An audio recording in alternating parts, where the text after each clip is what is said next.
Selamat pagi, siang, sore, malam, rekan-rekan Oke. dan sobat gerak publik dimanapun berada. Em, Hari ini kita kedatangan Teman. teman dan juga sobat seperjuangan, Bang Wisnu. Beri tepuk tangan dulu buat Bang Wisnu. Bang Diko, tepuk tangan juga buat Bang Diko. Hari ini, alhamdulillahnya, kan konflik Iran dan Israel sudah mereda. Jadi saya nggak terlalu khawatir lagi Iya, sama. ketika nanti konflik ini berlanjut, apakah akan berdampak ke kehidupan sehari-hari atau enggak. Betul. Jadi agak sedikit lega. Cuma memang perlu diketahui dan juga sedikit menarik, kita kalau membahas masalah konflik antara Israel dan Iran. Jadi mungkin kemarin sudah ada pembahasan terkait perbedaan Sunni dan Syiah dan juga latar belakangnya kayak gimana, awal mula terbentuknya. Hmm. Dan memang dalam konteks hari ini antara Islam dan politik itu ada sedikit perbedaan. Ada yang mengklasifikasikannya menjadi sebagai bagian daripada muamalat atau hubungan antara manusia dengan manusia yang lainnya. Pun ada yang menganggap bahwasanya sebenarnya Islam dan politik itu adalah dua terminologi yang tidak bisa disatukan karena mengotori nilai-nilai keislaman itu sendiri yang cenderung suci dan juga luhur. Nah, berangkat daripada hal itu, menurut ente kira-kira memandang politik dan Islam tuh kayak gimana sih? Hmm. Kalau dari eh ngomongnya gimana? Gue Ya, pribadi, weh. pribadi. Kalau dari pribadi sih memandang antara Islam dan politik itu memang politik itu adalah alat. Maka kemudian Islam itu yang menjadi bordir ataupun tameng untuk hal-hal yang sifatnya esensial. Karena memang kan untuk hari ini politik yang sudah dijalankan entah dimanapun itu kan sudah menggunakan gaya barat. Sedangkan gaya Islam itu berbeda. Gaya Islam yang sampai hari ini saya pahami itu adalah bahwa kemudian Islam itu lebih banyak mengedepankan dialog terlebih dahulu. Contoh ketika zaman Nabi Muhammad SAW,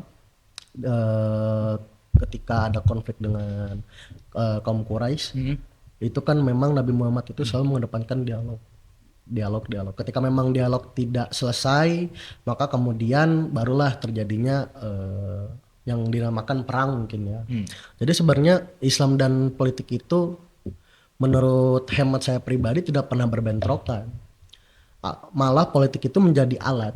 Maka ketika hari ini Islam itu bisa besar, itu juga kan karena pengaruh politik yang dijalankan Rasulullah gitu. Cuma memang hari ini untuk gaya-gaya politik yang sudah mulai digunakan hari ini memang sudah mengadopsi gaya-gaya barat. Dialog-dialog itu sudah tidak terbuka dan tidak semudah ketika zaman Rasulullah. Mungkin seperti itu sih dari saya komentarnya tuh. Jadi secara garis besar mungkin pokok yang menjadi pembedanya itu adalah cara, metode ataupun berpolitiknya itu seperti apa yang Betul. sedikit berbeda. Mungkin tadi kalau digaris bawahi bahwasanya mengedepankan dialog berarti musyawarah mufakat lah yang jadi Betul. acuan utama mungkin ya Betul. dalam memutuskan segala macam bentuk keputusan untuk mencapai sebuah tujuan. Betul. Nah, kalau misalkan kayak begitu, sedikit menarik mungkin melihat apa terkait sejarah antara Iran dan juga Israel ini, karena sebelum Ayatullah Khomeini berkuasa sekarang, Iran dan Israel itu mungkin bisa dikatakan memiliki salah satu hubungan yang sedikit erat dan bisa disebut bestie mungkin. Nah, kira-kira kenapa gitu? Kok bisa rezim sebelumnya ini mesra, tapi sekarang malah cenderung bukan cenderung lagi, malah sekarang berperang gitu. Kenapa kira-kira ya? Jadi memang kalau kita melihat secara historis antara Iran dan Israel, itu memang dari gerakan awal antara Iran dan Israel itu memang hubungannya itu sangat mesra. Karena ketika saat itu sebelum terjadinya revolusi oleh Ayatollah Khomeini, itu memang Iran itu berkawan atau bersahabat itu dengan US, Amerika. Ketika zaman di Iran itu dipimpin oleh Shah Reza Pahlavi. Nah, jadi karena memang kedekatan Shah Reza Pahlavi dengan Barat itu sangat dekat sekali, lalu kemudian hubungan Barat khususnya negara adidaya seperti Amerika juga merawat Israel, maka kemudian antara Iran dan Israel ini timbul persahabatan ketika sekitar zaman 1940-an. Bahkan ketika di tahun 1945 kalau tidak salah, ketika adanya narasi untuk mendirikan negara Palestina itu di PBB, juga Iran itu berat dan bahkan cenderung untuk menolak adanya pendirian negara Palestina. Itu mungkin bisa menjadi salah satu validasi bahwa kemudian hubungan Iran dan Israel itu kuat lah pada saat itu. Cuma masuk ke tahun 1980 yang mana akar masalahnya itu sudah mulai dari 1970-an, kepemimpinan Shah Reza Pahlavi ini banyak tidak memberikan maslahat untuk masyarakat Iran khususnya. Banyaknya mungkin karena pada saat itu karena bentuknya kerajaan ya. Oh, monarki. Monarki. Ya, karena bentuk pemerintahannya monarki sehingga kan melahirkan banyaknya ketimpangan di mana negara Iran pada saat itu sedang krisis sosial, krisis ekonomi. Lalu juga dari kepemimpinan Shah Reza Pahlavi tidak dapat menyelesaikan persoalan tersebut hingga masuknya surat-surat dari Ayatollah Khomeini dengan narasi-narasi menggulingkan kepemimpinannya Shah Reza Pahlavi, dan masyarakat Iran pada saat itu memang satu suara, satu narasi dengan apa yang diinginkan oleh Ayatollah Khomeini. Maka terjadilah kudeta.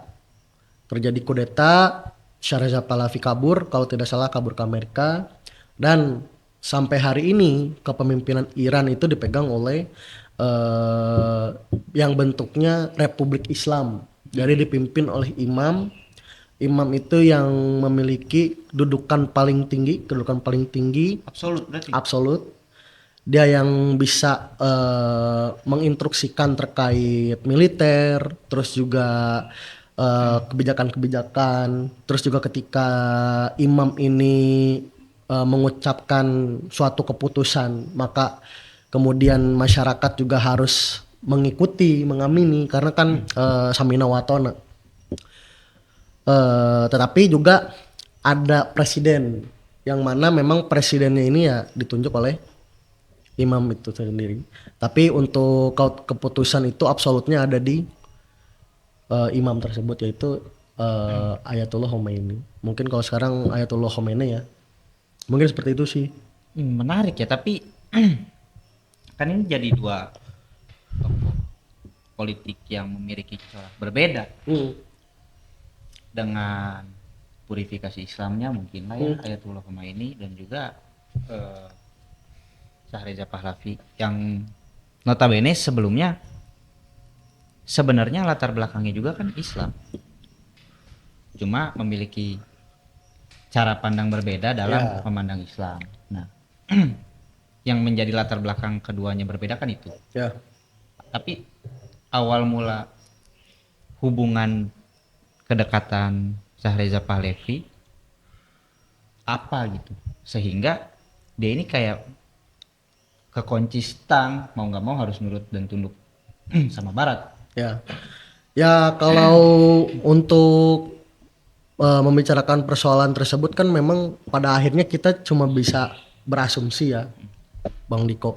Kita cuma bisa berasumsi, cuma yang pasti adalah bahwa kemudian hubungan diplomatik antara kepemimpinan di zaman Syahreza Pahlavi dengan Barat itu memang harmonis, memang sangat terbangun, dan juga banyak dukungan-dukungan maupun bantuan-bantuan yang diberikan oleh Barat ketika Iran itu dipegang oleh Syahreza Pahlavi. Jadi memang yang makanya membuat Syahreza Pahlavi terkunci itu karena hubungan diplomatik tersebut. Karena kan Amerika sampai hari ini negara adidaya gitu kan, Yeah. yang ibaratnya superpower. Sehingga memang kemudian mungkin Syahreza Pahlavi juga mengukur kalau gua dilawan, nah bisa mati juga. Bahkan tidak dilawan pun kan itulah yang namanya gerakan-gerakan masyarakat itu kan bisa sangat berpengaruh untuk dampak pemerintahan. Maka kemudian lahirlah revolusi yang diinisiasi oleh Ayatullah Khomeini. Jadi memang Syahreza Pahlavi sudah manut dengan Barat pun ketika gerakan masyarakat itu hadir untuk menumbangkan rezim, itu bisa sangat mungkin terjadi rezim tersebut bisa runtuh seperti yang terjadi. Kita juga kan pernah Ya. rezimnya runtuh Ya, gitu. ya. Tapi dengan segala macam bentuk bantuan yang diberikan oleh Barat dan juga hubungan diplomatik dengan Barat, sebenarnya suatu negara menurut hemat saya pribadi tidak akan terjadi sesuatu hal yang sangat signifikan dan ekstrim apabila keadilan ekonominya terpenuhi. Apakah memang bantuan Barat ini tidak bisa mencukupi untuk menjaga stabilitas ekonominya sehingga keadilan sosialnya itu bisa tercapai? Itu lebih kepada ini sih. Jadi kan setiap sistem kepemimpinan itu pasti ada plus dan minusnya.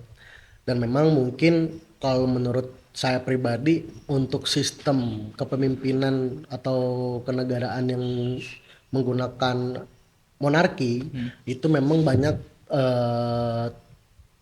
bisa menimbulkan ketimpangan-ketimpangan. Karena negara yang dipimpin oleh monarki itu kan biasanya lingkup pemerintahannya itu dipegang oleh ya keluarga. Maka kemudian lahirlah konflik-konflik internal, perebutan kekuasaan di internal. Terus juga tidak menutup kemungkinan terjadinya korupsi, gaya hidup, karena kan gaya hidup kerajaan itu beda. Maka mungkin yang menjadi pemicu di mana kemudian masalah di Iran itu mencuat, kemiskinan, ketimpangan sosial dan sebagainya, itu ya mungkin karena Syahreza Pahlavi tidak dapat mendinamiskan di internal pemerintahannya. Mungkin seperti itu sih. Oh, menarik. Cuma gue pengen ngelihat dari sudut pandang lain. Kalau misalkan hipotesisnya tadi adalah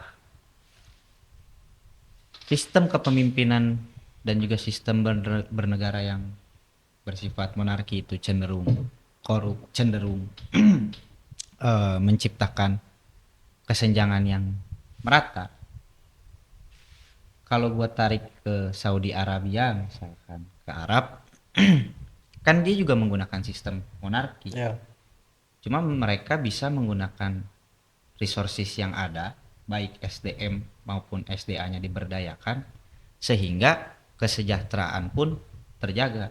Nah. Dan tidak ada pergolakan apa-apa kan di Arab cenderungnya. Betul. Apakah Iran ini negara yang seksi dikatakan memiliki resources yang memadai untuk memenuhi kebutuhan internal Irannya, sehingga sebenarnya untuk bergantung ke Barat ya Kalau misalkan dengan bantuan dan lain sebagainya mereka bisa berdikari, atau memang pada saat itu ada krisis yang memaksa Iran untuk bergantung kepada Barat. Karena kalau dilihat dari kronologi sekarang, Iran bisa dikatakan menjadi salah satu negara yang cukup kuat Betul. dengan menahan serangan Israel dan juga infiltrasi, konfrontasi dari negara-negara Barat, one versus everybody. Iya betul. Nah itu kira-kira gimana? Jadi sebenarnya itu tadi ya, sistem monarki itu plus minus, ada juga sistem monarki yang berkembang. Bahkan zaman Utsmani juga Ya. kita bisa mengetahui bahwa kemudian zaman Utsmaniyah itu sistem monarki yang dijalankan kan banyak memberikan dampak yang maslahat untuk masyarakat banyak. Bahkan dampaknya itu bisa sampai ke Eropa gitu, Utsmani tersebut. Cuman itu yang jadi permasalahannya adalah ketika sistem monarki dijalankan, apakah resources khususnya SDM yang lain itu diberikan peran yang sama gitu. Karena kita tarik ke belakang ketika zaman Khalifah, zaman Khalifah juga kan seolah-olah seperti monarki gitu kan. Banyak memberikan maslahat, cuman ada juga dampak-dampak yang timbul ketika zaman kekhalifahan Utsman. Banyak gubernur-gubernur yang dipegang oleh keluarganya sehingga melahirkan nepotisme, melahirkan korupsi juga, sehingga kehilangannya trust masyarakat Arab pada saat itu. Jadi balik lagi, Shah Reza Pahlavi itu bisa nggak untuk kemudian mengelaborasi resources yang ada supaya melahirkan kemakmuran untuk masyarakat. Bagi gua pribadi harusnya mampu untuk kemudian Iran itu bisa menghadirkan kemaslahatan bagi masyarakatnya. Karena kenapa? Ya resources yang ada banyak. Kita tahu bahwa Iran itu dihimpit oleh Selat Hormuz hari ini kan. Yang mana Selat Hormuz itu menjadi jalur perdagangan yang paling vital, khususnya perdagangan minyak gitu kan. Tapi memang di satu sisi ada faktor-faktor eksternal lain yang maka kemudian Iran ini juga ada yang menjadi penghambat. Salah satunya kan perpecahan-perpecahan wilayah-wilayah kecil di sekitaran Iran. Itu juga kan menjadi suatu pengaruh seperti Suriah, terus Pakistan dan sebagainya lah. Itu juga menjadi faktor eksternal yang maka kemudian Iran juga menjadi melahirkan sebuah masalah gitu. Jadi tidak melulu faktor internal yang hari ini terjadi pada saat itu di zaman Shah Reza Pahlavi, tetapi juga di faktor eksternalnya juga melahirkan permasalahan sih. Berarti standing possession dan juga posisi geopolitik Iran di Timur Tengah tuh kayak gimana? Kalau misalkan faktor X dari eksternal Irannya ini sangat berperan penting untuk mengarahkan atau memaksa keadaan Iran menjadi seperti sekarang. Jadi yang perlu kita pahami hari ini bahwa di kepemimpinan Ayatullah Khamenei itu memang bahkan sebelum kepemimpinan beliau yang sekarang, dari zaman kepemimpinan Ayatullah Khomeini, mereka itu benar-benar benci dengan keberadaan Israel dan juga keberadaan Barat. Mereka menganggap bahwa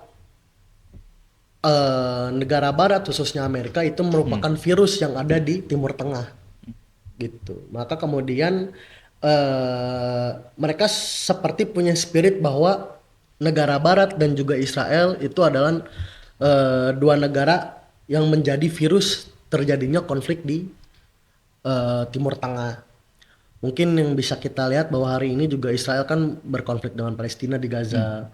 Terus juga Amerika itu banyak campur tangannya dengan kepentingan-kepentingan yang ada di Timur Tengah. Ya wajar ketika hari ini Amerika banyak ikut campur urusan-urusan Timur Tengah, karena memang resources yang ada di Timur Tengah itu kaya, bos. khususnya minyak ya. minyak. Maka kemudian hari ini negara Uni Emirat Arab, Qatar, Dubai dan sebagainya itu punya apa? eh, tingkat tingkat ekonomi masyarakatnya yang tinggi karena ya faktornya minyak. Benar, Libya benar. segala macem itu kan pengaruhnya minyak semua dan minyaknya mereka itu bisa menguntungkan Timur Tengah ketika tidak diintervensi oleh Barat. Jadi dari pandangannya spirit dari Ayatullah Khomeini sampai hari ini Ayatullah Khamenei itu menganggap Israel maupun Amerika itu merupakan virus.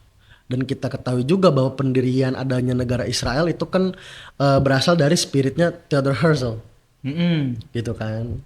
Jadi memang banyak pertentangan juga antara internal Yahudi Ortodoks dengan Yahudi hari ini. Bahwa pertentangan yang lahir adalah ya, Yahudi Ortodoks itu tidak mau adanya negara Israel karena terkesan memaksakan kehendak untuk mewujudkan lahirnya Mesias yang dijanjikan. Mm-mm. Tapi dari pandangan Zionis yang digagas oleh Theodor Herzl itu kan pandangan Zionisnya Theodor Herzl itu ingin mengusahakan untuk bagaimana kemudian Mesias itu hadir. Sebenarnya memang antara spirit agama terus juga spirit kepentingan politiknya itu ada semua di sini. Dan Ayatullah Khomeini dengan Ayatullah Khamenei itu bersepakat bahwa kemudian mereka berdua itu adalah pengganggu. Mereka berdua adalah virus. Dan memang terjadi hari ini bahwa kemudian banyak terjadi konflik. Israel itu banyak melahirkan konflik, terus juga banyak menggunakan propaganda yang merugikan Timur Tengah, terus juga Amerika yang terlalu banyak ikut campur tangan. Ketika sudah ikut campur tangan malah mereka cuci tangan gitu. Cuci tangan menganggap bahwa ini adalah demi kepentingan stabilitas global dan sebagainya. Nah, yang harus kita apresiasi betul adalah kepemimpinan Ayatullah Khomeini sampai Ayatullah Khamenei itu benar-benar spirit yang mencerminkan spirit keislaman. Berarti sebenarnya dengan semangat Ayatullah Khomeini dengan anti imperialisme Barat dan juga prosesi revolusi Iran yang mengkudeta atau menggulingkan Shah Reza Pahlavi ini sama standing positionnya dengan Benyamin Netanyahu, ya ini punya political will dan juga spirit keagamaan yang semuanya itu dilembagakan menjadi sebuah keputusan atau kebijakan dalam menjalankan negaranya. Apakah konflik antara Israel dan Iran ini bisa dikatakan sebagai konflik agama atau pure ini adalah hanya sebatas kepentingan atau konflik of interest tentang satu hal, minyak, nuklir dan lain sebagainya? Kalau berbicara konflik antara Iran dan Israel itu sudah bukan berbicara konflik agama. Karena memang tidak ada variabel yang menguat ke arah sana kecuali berbicara terkait konflik antara Israel maupun Palestina. Itu memang banyak sekali unsur yang cenderung mengarah ke konflik agama. Karena kan Israel sampai hari ini mengklaim daerah mereka itu adalah daerah tanah yang dijanjikan. Seperti itu. Maka karena dari konflik agama tersebut lahirlah konflik kemanusiaan. Karena memang bagi gue pribadi Israel udah mengerucut ke arah konflik kemanusiaan, sudah melakukan genosida yang gila-gilaan gitu. Tetapi kalau berbicara Iran dan Israel itu awal pemicunya kan perang dingin. Memang kalau dengar berita-berita bahwa kemudian Iran itu mendanai Hizbullah, Hamas dan sebagainya untuk melawan Israel karena Iran itu menganggap ya Israel itu penjajah kayak gitu. Terus ketika sebenarnya kan yang nuklir itu proyek nuklir itu kan mau kerjasama dengan Amerika. Iran itu. Iran itu tuh mau dealing dengan Amerika, cuma sebelum dealing itu terjadi Israel masuk kayak gitu. Sebenarnya kalau dari sudut pandang atau POV-nya Israel kan menganggap bahwa kemudian kalau Iran punya proyek nuklir ini berbahaya untuk kestabilitasan Timur Tengah. Maka kemudian Israel dengan klaimnya itu eh, menghancurkan fasilitas nuklir yang mengakibatkan banyak jenderal-jenderal Iran ya pasukan-pasukan Irannya Ayatollah Khamenei ini yang loyal terhadap kepemimpinan Ayatollah Khamenei ini mati. Klaim Iran membalas serangan Israel pada saat itu kan karena tidak terima atas kematian yang ditimbulkan oleh Israel. Seperti itu. Oh, berarti memang kalau misalkan pengaruh konflik ini dipicu karena proyek nuklir yang akan digagas di Iran bersama Amerika, kenapa cara Israel ini selalu seperti itu gitu, konfrontasi dan juga langsung Punya klaim kebenaran sendiri sih. Pada akhirnya kan hal seperti itu karena enggak, ya sudah jadi rahasia umum bahwasanya Amerika dan Israel ini bukan lagi menjadi sahabat, mungkin sudah menjadi kekasih satu sama lain. Kenapa tidak diobrolkan saja, jangan buat proyek nuklir di Iran karena mengganggu stabilitas nanti di Timur Tengah dan lain sebagainya. Kenapa harus menyerang Iran? Apakah memang ada udang di balik batu terkait dealing antara Iran dan Amerika sehingga Israel itu bisa memiliki landasan pembenaran bahwasanya saya menyerang fasilitas nuklir untuk menjaga stabilitas Timur Tengah supaya tidak ada negara superpower dan lain sebagainya. ya. Itu sebenarnya balik lagi bahwa kemudian Israel itu punya klaim kebenarannya sendiri bahwa ketika Iran itu berhasil untuk mengembangkan proyek nuklirnya itu akan menjadi ancaman untuk Timur Tengah umumnya dan khususnya untuk Israel gitu. Karena pasti ketika negara itu punya nuklir itu berpotensi membahayakan stabilitas khususnya di Timur Tengah. Memang adanya seperti itu. Cuma untuk kemudian Israel menyerang Iran itu menurut hemat gue pribadi karena punya klaim kebenarannya sendiri. Itu dari pernyataan Netanyahu ketika kenapa menyerang proyeknya nuklir Iran itu karena dia punya kebenaran sendiri bahwa dia boleh untuk menyerang karena menurut dia itu merupakan hal yang salah. Apa yang dilakukan oleh Iran itu menurut Netanyahu merupakan hal yang salah. Maka kemudian menurut pernyataan Netanyahu dia berhak untuk menyerang. Maka kan itu keputusan Netanyahu itu lahir karena kebenaran atau klaimnya sendiri gitu. Bahkan banyak ditentang klaim Netanyahu ini. Ditentang oleh Amerika juga iya karena menimbulkan konflik. Tetapi juga ya Amerika kan selalu begitu gayanya, dua kaki. Benar-benar. Tapi dengan kondisi seperti itu sebenarnya yang harus disalahkan bukan hanya Iran kalau misalkan ada proyeksi untuk mengembangkan nuklir di Iran, karena untuk kerjasama pengembangan nuklir ini kan bukan hanya digagas oleh Iran sendiri, Betul. secara kenegaraan, tapi ada hubungan dua negara khususnya Amerika. Ya. Kenapa Israel juga tidak menyalahkan Amerika terkait proyeksi nuklir itu? Ya. Malah cenderung menjadikan alasan pembenarannya Iran pengen buat nuklir, yaudah kita serang aja nuklir. Padahal kalau dilihat secara keseluruhan kan ada Amerika juga di sana. Dan bahkan sekarang sudah kita ketahui bersama bahwasanya Amerika pun kemarin ikut memberikan serangan kepada Iran. Kira-kira apakah udah dibalik batunya tuh seperti itu?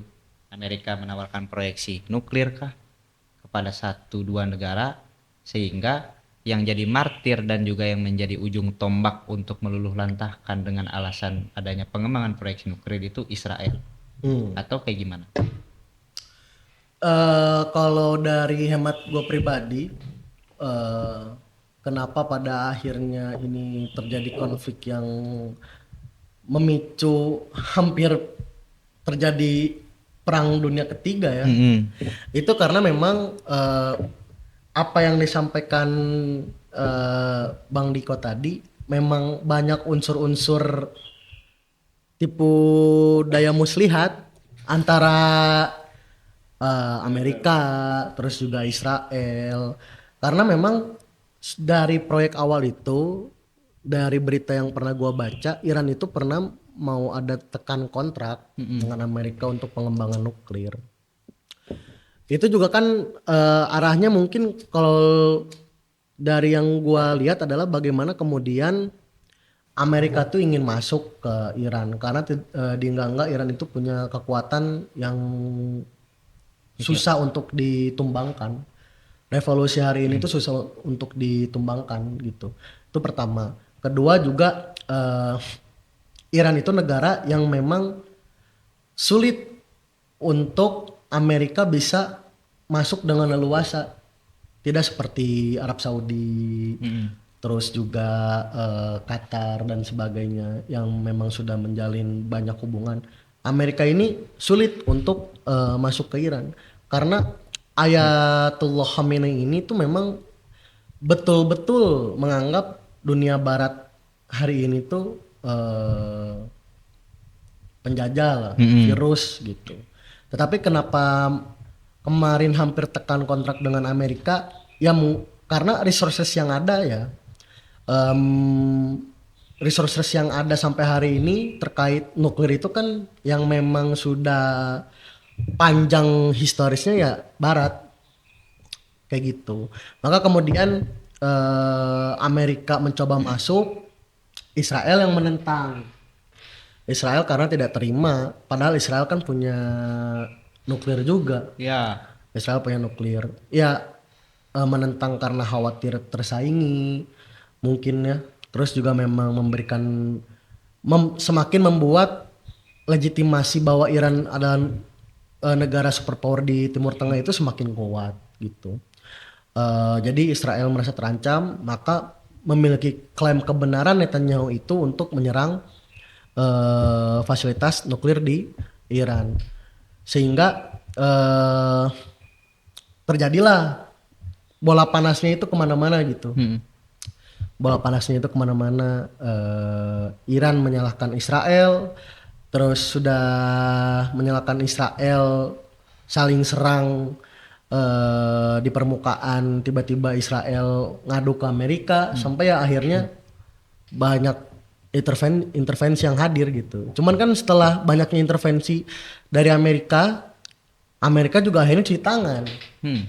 Malah menyalahkan Israel juga, ngapain ngebom kemarin terakhir. Nah, memang gaya politiknya Amerika tuh selalu begitu, selalu cuci tangan. Cuman yang hari ini harus kita waspadai adalah bahwa kemudian hari ini mulai terjadi lagi perang dingin antara Iran dan Israel. Jadi konfliknya itu memang belum selesai.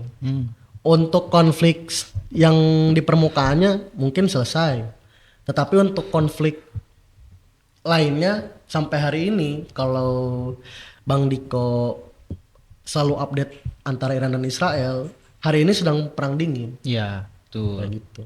Dan sebelum masuk ke perang dingin, kan tadi disebutkan juga bahwasanya Iran ini sedikit banyaknya membantu pergerakan daripada proksi-proksinya gitu, baik itu Hamas, Hizbullah dan lain sebagainya. Nah, proksi-proksinya ini bagaimana bersikap dalam konflik Iran dan Israel? Apakah mereka juga ikut membantu kah atau kayak gimana? Atau hanya sebatas Iran ini mendanai untuk memerdekakan negara yang sedang dijajahnya saja, tanpa ada kontrak lebih lanjut untuk membantu ketika ada konfrontasi Barat kepada Iran. Gimana? Pastinya efek dari, jadi sebenarnya untuk terkait pendanaan proksi-proksi Iran kayak Hizbullah, Hamas dan sebagainya, dulu tuh pernah ditentang gitu bahwa kemudian Iran tuh tidak pernah mendanai.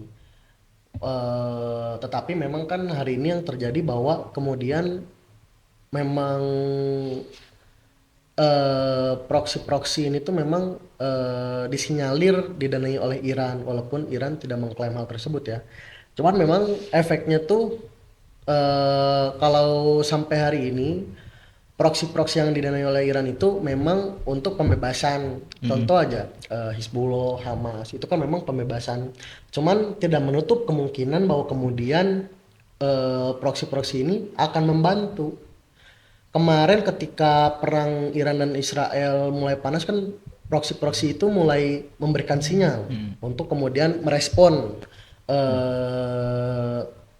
posisi mereka perlu seperti apa gitu. Bahkan negara-negara tetangga pun sudah mulai merespon, negara-negara non sekutu dengan Amerika gitu kan mulai merespon, seperti Pakistan dan sebagainya itu sudah mulai merespon terkait perang Iran dan Israel ini. Maka kemudian kita bisa melihat bahwa kalau memang Iran mengklaim tidak mendanai tetapi proksinya itu merespon perangnya, berarti kan valid ya secara tidak langsung bahwa memang Iran mendanai. Kedua, memang dari adanya pendanaan ini itu tidak hanya efeknya untuk pembebasan saja, tidak hanya pembebasan penjajahan saja, tetapi kemudian lebih jauhnya juga ikut terlibat nantinya ketika eskalasi Iran dan Israel ini semakin besar kayak gitu.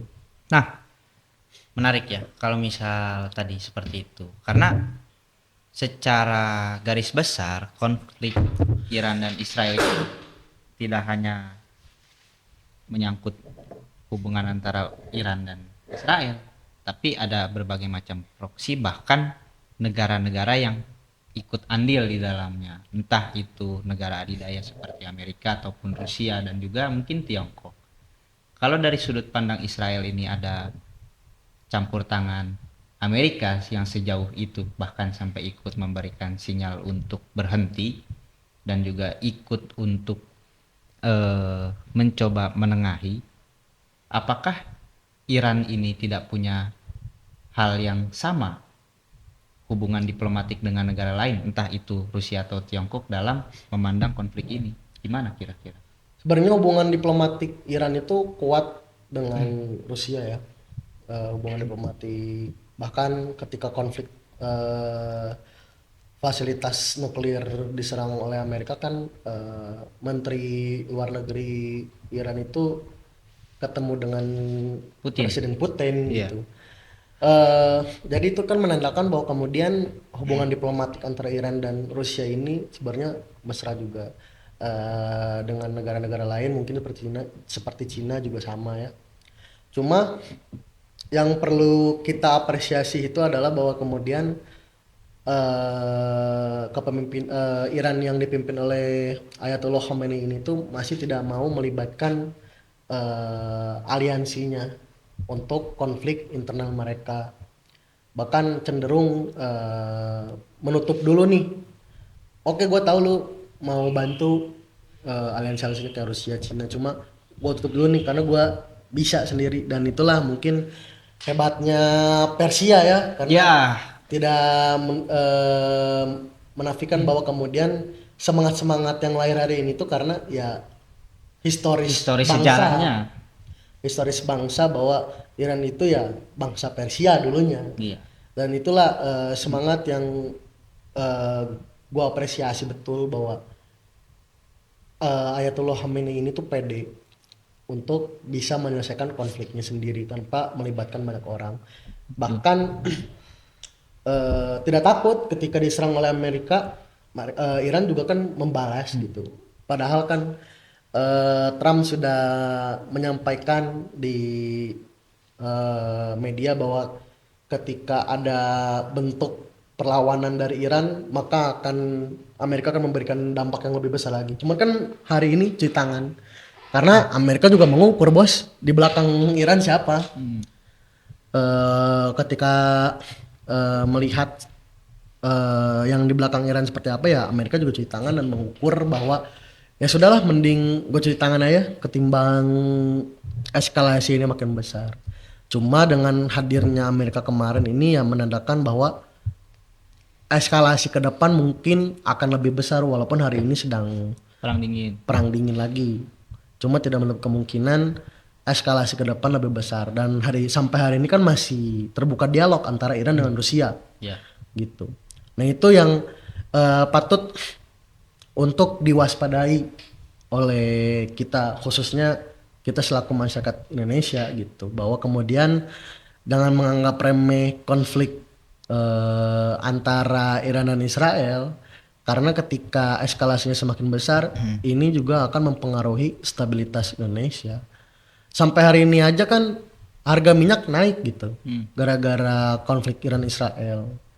Harga minyak naik, walaupun mungkin dampaknya belum besar yang dirasakan oleh masyarakat Indonesia, cuma di Timur Tengah, terus juga Eropa itu sudah mulai merasakan dampaknya. Dan yang diuntungkan hari ini tuh adalah Rusia dan Cina dari adanya konflik Iran Israel. Iya, lumbung dan kilang-kilang minyak di Eropa di mana selain di Timur Tengah kan? Iya, betul. Nah, sebelum masuk ke perang dingin dan juga dampak-dampaknya, apakah ada dampak internal yang disebabkan karena konflik ini? Karena dalam sudut pandang politik, segala macam kejadian, segala macam peristiwa itu pasti ada peluang. Ya, apakah ini menimbulkan dinamika politik di dalam internal masing-masing, entah itu di Iran ataupun Israel? Ada. Salah satunya kan anaknya Sharza Pahlavi itu sudah mulai intervensi terkait kondisi politik hari ini di Iran, yang menyatakan bahwa pemerintahan hari ini perlu digulingkan. Ayatullah Khomeini ini tidak punya rasa kecintaan yang jauh terhadap kemanusiaan, tidak melihat dan tidak menghitung banyak dampak ke depan. Itu kan sudah mulai hadir bentuk-bentuk kudeta yang mau dijalankan oleh anaknya Sharza Pahlavi.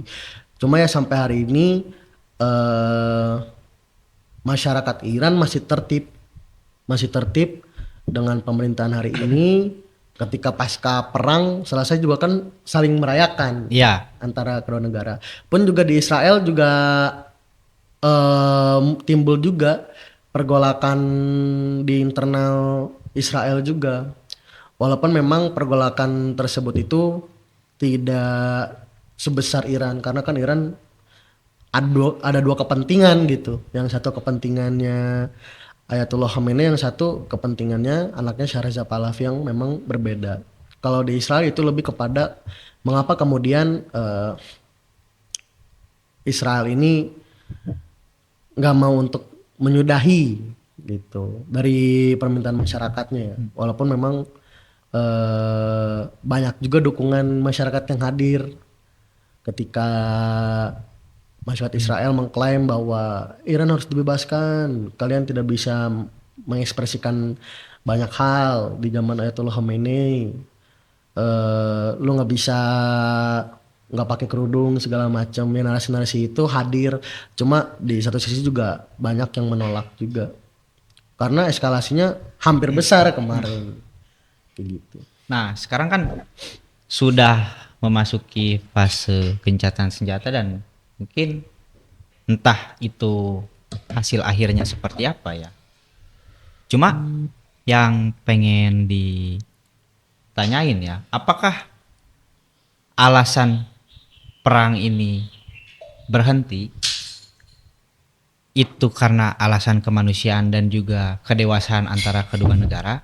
Walaupun pertanyaan itu sedikit naif ya. Cuma apakah ada alasan lain? Entah itu Eropa, Uni Eropa dan juga Amerika itu takut ketika jalur perdagangan dan juga eh, Selat Hormuz ini ditutup karena sebagai negara produsen Barat pasti bergantung kepada hal tersebut. Apakah dua kemungkinan itu yang menjadi alasan ketika konflik Iran dan Israel ini selesai atau ada hipotesis lain? Salah satunya itu, salah satunya memang Amerika juga mengukur bahwa kemudian ketika gue mengganggu konflik ini, terus ketika saat Hormuz ditutup, Amerika juga kena dampak yang besar. Cuma di sisi lainnya adalah faktor lainnya adalah ya intinya Israel udah anggaran perangnya udah mulai tipis aja. Karena kan Israel itu anggaran perangnya terus-terusan Gaza, Iya. menyerang Gaza dan itu kan konfliknya tidak selesai sampai hari ini. Iya. Maka kemudian ketika dia berkonflik dengan Iran, mereka juga mengukur bentuk Netanyahu meminta tolong ke Amerika kan memberikan sinyal bahwa kemudian ya hari ini Israel lagi terdesak dengan anggaran militernya gitu. Jadi ya menurut hemat gue pribadi sih dua faktor itu. Yang satu Amerika mengukur bahwa ketika saat Hormuz ditutup ya mereka kena dampaknya besar. Kedua ya Israel ini ya budget militernya ya menipis. Nah, sebenarnya kalau ngelihat keadaan kayak begitu ya, mungkin bisa dikatakan secara tidak langsung Iran memenangi perang ini. Kenapa tidak diteruskan saja? Karena Atau memang alasannya sekali lagi Iran menyudahi perang ini karena kemanusiaan? sebenarnya Iran Karena sampai tadi semangat daripada Ayatullah Khomeini kan adalah anti imperialisme Barat dan juga mungkin purifikasi Islam karena melihat negara tetangga dan saudaranya itu sekepercayaan seiman di Gaza itu diserang, kenapa tidak diteruskan saja sampai terbentuk konsensus yang lebih padat mungkin? karena kejarannya bukan karena Palestinanya kan. Mm-mm. Pertama ya emang Iran itu ketika disentuh sedikit ya dia membela Diri. hal tersebut, membela diri. Sampai hari ini sebenarnya kan keduanya belum menyudahi. Iran belum menyudahi, Israel pun sama, maka lahirlah perang dingin hari ini. Sampai hari ini Iran masih bergerak. Cuman memang fokus utama hari ini kan bagaimana kemudian Iran ini dapat menyelesaikan proyek nuklirnya gitu. Jadi sebenarnya sampai hari ini gue memandang ya belum selesai antara Iran dan Israel, bahkan cenderung semakin menguat konfliknya. Cenderung makin menguat, cuma mulai tidak di permukaan saja. Teori gunung es mungkin ya, yang Betul. kelihatannya mah ya pucuknya doang ya, konflik residu-residu konfliknya, cuma di balik layar, di belakangnya, di bawahnya mereka masih tetap berperang dan hal tersebut ya pastilah ada dampak, entah itu perdagangan dan lain sebagainya. Nah, mungkin apa kira-kira skenario terburuk buat kita masyarakat Indonesia memandang konflik Iran dan Israel ini? Yang pasti ekonomi. Ekonomi terjadinya biaya yang mahal. Terus juga kalau secara ketika amit-amit terjadi eskalasi yang besar terus melahirkan perang dunia ketiga, ya sampai hari ini hipotesa yang muncul itu adalah Indonesia negara yang aman, walaupun aman mungkin dari sisi tidak akan terjadi saling serang. Cuman tidak menutup kemungkinan hal tersebut terjadi ya. Cuman yang paling besar adalah kemungkinan ekonomi Indonesia yang kritis. Oh, dampak ekonomi bukan dampak militer ya. Iya, dampak ekonomi. Karena kan hari ini minyak Indonesia juga banyak impor. Ketika mobilitas itu terganggu, maka kemudian harga bahan pokok pun ikut terganggu. Jadi memang balik lagi yang mempengaruhi ya minyak. Karena negara Indonesia juga masih masih membutuhkan minyak dari luar sampai hari ini.